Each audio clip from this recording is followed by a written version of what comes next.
हरियाणा विधानसभा चुनाव के बाद अब महाराष्ट्र और झारखंड में भी एग्जिट पोल्स गलत साबित हो गए हैं। 20 नवंबर को जब वोटिंग हुई थी तब ज्यादातर एग्जिट पोल महाराष्ट्र में महायुति की सरकार बनाने का अनुमान तो जता रहे थे, लेकिन ज्यादातर एग्जिट पोल्स में 150 से 170 सीटें महायुति को दी गई थी। कई ने तो महायुति को 150 से भी कम सीटों की संभावना जताई थी। लोक शक्ति मराठी रुद्र ने एग्जिट पोल्स में महायुति को 128 से 142 सीटें मिलने का अनुमान जताया था, जबकि महाविकास आघाड़ी को 125 से 140 सीटें मिलती हुई दिखाई थी। मैट्राइज के एग्जिट पोल के अनुसार महायुति को क्लियर मेजोरिटी मिलती हुई दिख रही थी, लेकिन उसने भी महायुति को 150 से 170 सीटें मिलने का अनुमान जताया था। मैट्राइज ने महाविकास आघाड़ी को 110 से 130 सीटें मिलने का अनुमान जताया था, वहीं अन्य को 8 से 10 सीटों का अनुमान जताया था। पी मार्क ने महायुति को 137 से 157 सीटें दी थी, एमवीए को 126 से 146 और अन्य को 2 से 8 सीटों का अनुमान जताया था। पीपुल्स प्लस ने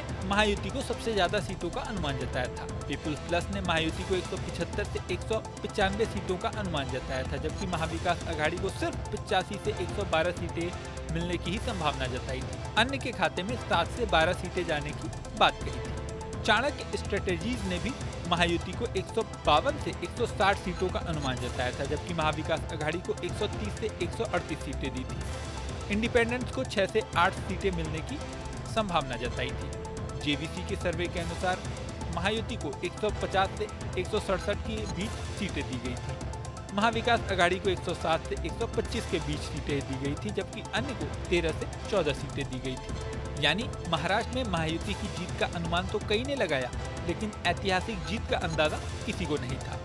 कोई भी एग्जिट पोल इस आंकड़े के पास नहीं पहुंचा जैसी जीत महाराष्ट्र में हुई है। महाराष्ट्र में पहली बार किसी गठबंधन ने 200 से ज्यादा सीटें जीती। महायुति की जीत का आंकड़ा 250 के आसपास तक पहुंच चुका है। झारखंड की बात करें तो जेवीसी पोल्स ने भाजपा नीत गठबंधन को 40 से 44 सीटें, जेएमएम गठबंधन को 30 से 40 सीटें मिलते दिखाया था। सी वोटर की बात करें तो उन्होंने एनडीए गठबंधन को 36 और आईएनडीआईए गठबंधन को 26 से 20 सीटें मिलने का अनुमान जताया था। वहीं 20 सीटों पर तगड़ी फाइट भी दिखाई थी। पीपल प्लस की बात करें तो उन्होंने बीजेपी गठबंधन को 44 से 53 और जेएमएम गठबंधन को 25 से 37 सीटें मिलते हुए दिखाया था। सिर्फ एक्सेस माई इंडिया थी जिसने भाजपा गठबंधन को 25 और जेएमएम गठबंधन को 53 सीट का दावा किया था। यानी झारखंड में कुछ एकाध सर्वे जरूर साबित हुए हैं, लेकिन वहाँ भी ज्यादातर सर्वे गलत ही साबित हुए हैं। हरियाणा चुनाव के बाद महाराष्ट्र और झारखंड के ज्यादातर एग्जिट पोल्स गलत साबित होने के बाद सवाल उठ रहा है कि आखिर एग्जिट पोल्स में कमी कहां रह जाती है। इस वीडियो में फिलहाल इतना ही। बने रहें न्यूज नेशन के डिजिटल प्लेटफॉर्म पर। न्यूज नेशन अब व्हाट्सएप पर।